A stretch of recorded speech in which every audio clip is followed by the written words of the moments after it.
Alors j'ai le plaisir d'être avec Adolphe Azoumé qui va me parler un peu de cet endroit qui est complètement délabré, livré à lui-même et qui a une histoire, une très belle histoire. Alors, voilà donc la salle pardon.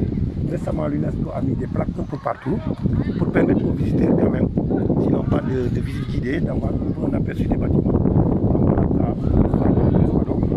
Mais bon, l'histoire c'est aussi l'histoire contemporaine qu'on a vécue nous.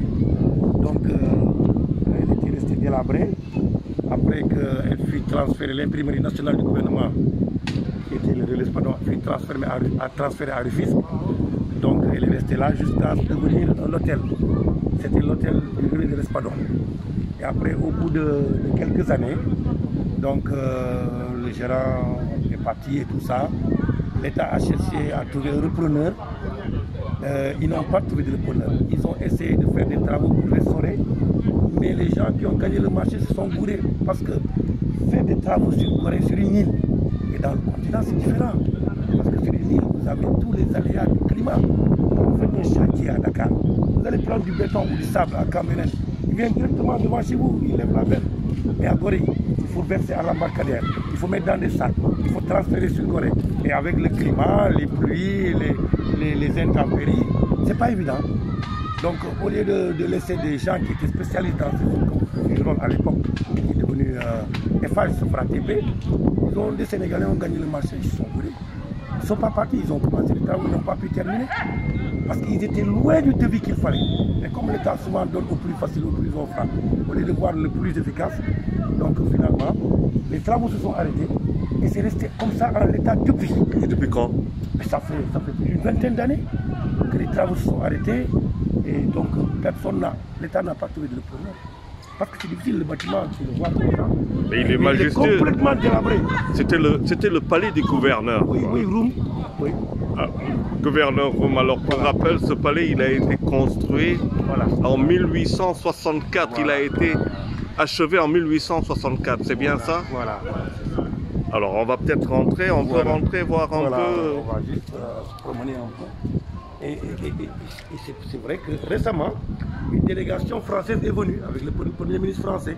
Oui. Donc ils devaient entamer des travaux, ils vont restaurer. Là, le Sénégal a trouvé un accord avec le gouvernement français, mais ça a été retardé par le Covid. Parce qu'une délégation française est venue ici, avec parmi eux un député qui est un originaire de Gorée, un petit-fils de Germain Ngom, qui est actuellement député en France. Ils faisaient partie de la délégation, ils sont venus. Et je pense que l'État a trouvé un accord avec le gouvernement sénégalais qui vont entreprendre des travaux. Mais vous, en tant que Goréen, ça vous fait quoi de savoir que vous avez un patrimoine aussi, choquant, aussi riche, aussi majestueux que celui-là? C'est choquant, parce que s'il avait continué à fonctionner, parce qu'à l'époque, quand il était restaurant, le relais d'Espadon, mais des Goréens travaillaient ici. Il y avait beaucoup d'emplois. Il y avait beaucoup d'emplois. Donc certains sont partis après la fermeture et d'autres ont pu partir pour travailler dans un autre hôtel-restaurant qui était ici, qui s'appelait l'hôtellerie du Chevalier de Bouffrère. Donc les employés, les cuisiniers sont partis là-bas.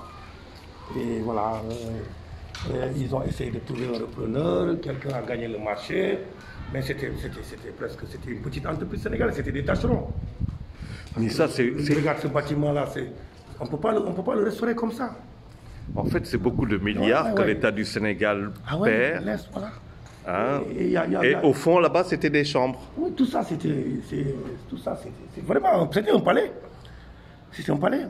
Et c'est là que les caprices d'un fleuve de Bernard Giraudot a été joué une partie ici à Saint-Louis. Oui. Ah, donc, ils ont restauré, ils ont fait un décor extraordinaire. Et la société s'appelait Flash Film.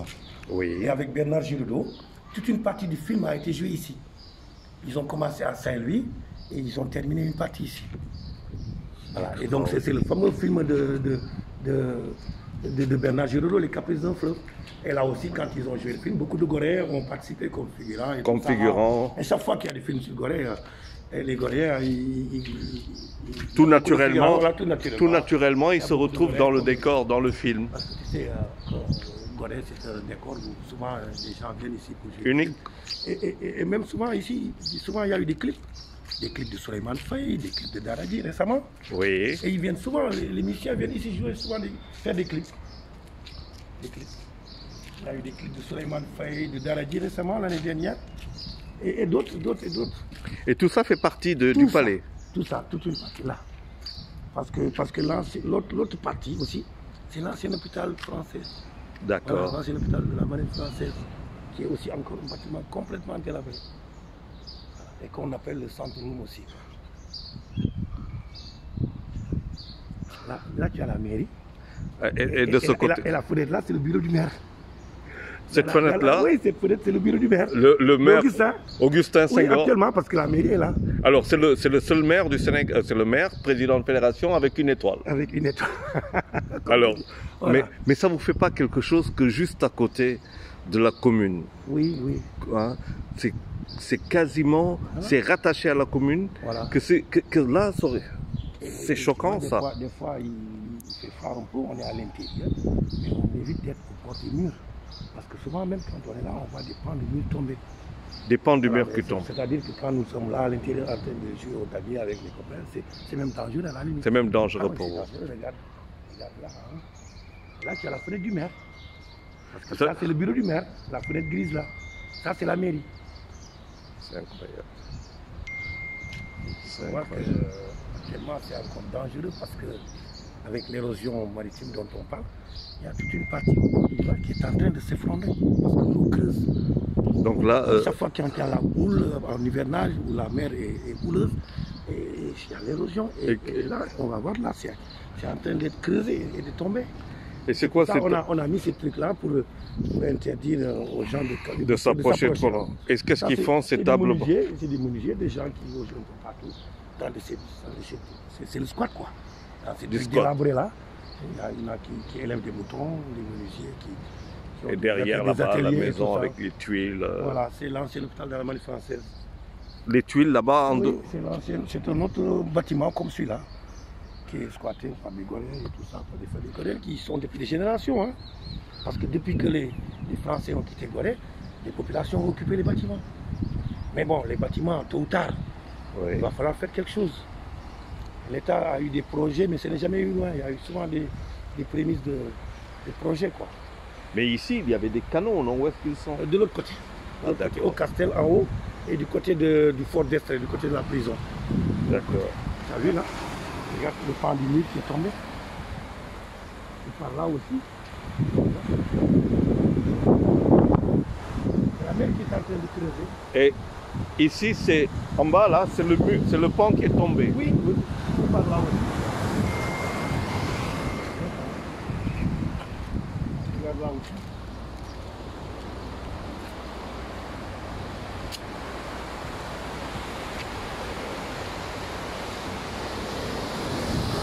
C'est incroyable. Hein, Incroyable. Alors nous qui sommes nés ici à Gorée, qui avons vécu tout ça, une partie de l'histoire contemporaine, c'est désolant de voir tout ça. Mais comme je viens de le dire, récemment le Premier ministre français est venu, et une autre délégation est venue. Et là, bon, il paraît que l'État a trouvé l'accord. Et la France va restaurer mais on a à peu près 700 000 touristes qui viennent par an à Gorée. Oui. Si on considère que s'ils dépensent en minimum 10 000 francs quand ils viennent, c'est quand même 7 milliards par an. Ah, oui. Ça, c'est le minimum que les touristes peuvent dépenser. Il y a quand même beaucoup d'argent que Gorée peut bon, ça, gagner. C'est un patrimoine de l'État. Alors la commune, pour certains bâtiments, est en train de trouver des partenariats avec l'État pour que les bâtiments soient affectés à la commune. Pour que la commune puisse faire quelque chose, il faudra trouver des partenaires, des puissants partenaires. Parce que si l'État ne fait rien, la commune est obligée de chercher à faire quelque chose. Parce que bon, on ne peut pas laisser ça comme ça à l'État. Il y en a plein des bâtiments comme ça. C'est important là. Les menuisiers qui sont là. Qui font des travaux. Et ça, c'est encore la peinture que tu vois là. C'est récent, hein, il y a quelques mois, c'était un film qui était joué ici. Donc pour les besoins du film. Pour les besoins d'un film, ils ont peint et tout ça, voilà. Ils ont mis des vidéos, il y a eu un beau décor, et voilà, ils repartent et tout ça. Voilà, c'est devenu, comme au parc Lambaye, quoi. Oui, c'est un parc Lambaye pour une visite improvisée, improvisée. Voilà, Nous avons... souvent les gens, les visiteurs qui nous demandent si on peut aller visiter, nous on dit allez-y, mais évitez si vous voyez des escaliers de monter. Ah oui, parce qu'il ne faut pas prendre le risque. On joue là des fois, regardez, des fois, ça tombe sur nous. Voilà comment une richesse peut être abandonnée. Oui. Alors, il y a eu plein de projets, hein. Il y a eu plein de projets. Mais bon, comme tu as vu, on a regardé sur les images là, c'est pas n'importe quelle entreprise qui peut restaurer ça.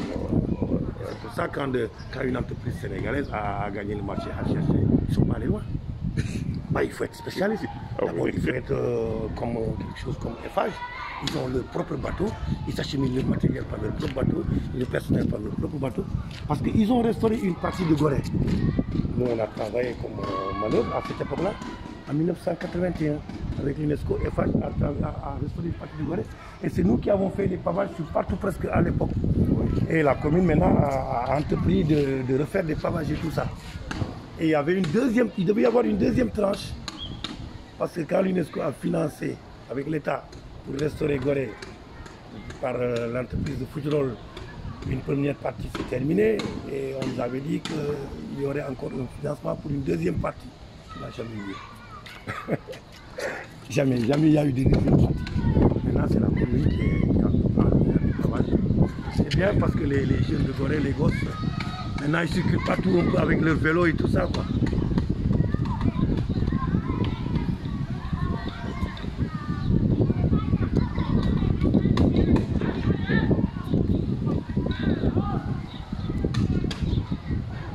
C'est un grand dommage. Oui, c'est un grand dommage.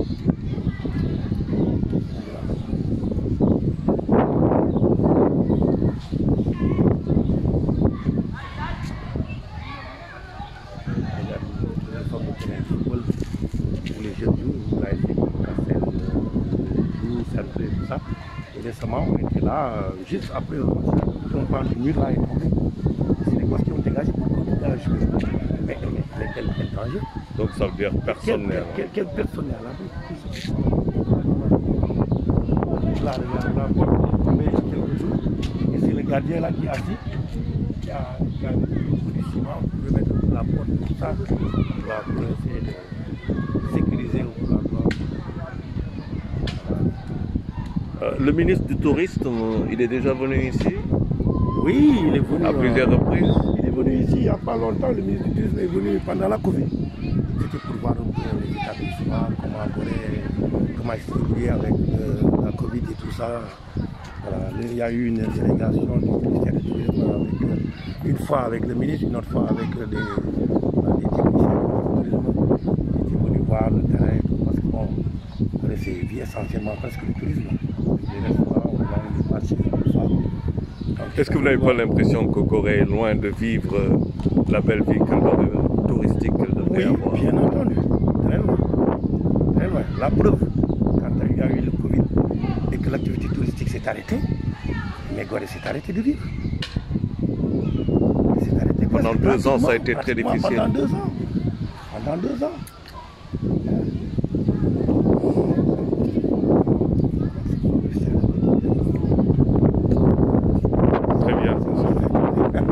Ben, ça a été un plaisir, nous avons fait une visite guidée, improvisée quasiment, avec Adolphe. Pas avec un guide local. Pas avec un guide local. Avec un Goréen, mais parce que d'abord, nous connaissons l'histoire par l'école, mais nous avons l'avantage par rapport au guide local de connaître l'histoire aussi dans la tradition. Voilà. Ma mère est née sur Gorée. Donc, vous êtes né à Gorée? Je suis né à Gorée. Il y a beaucoup de choses, je ne l'ai pas appris à l'école. Et puis vous aviez à l'époque, on avait tous notre fameux tonton Ndiaye. Voilà, qui est un grand-père à moi, qui est l'oncle de ma mère. Et en 40, ma mère, elle a vécu ici la Deuxième Guerre mondiale.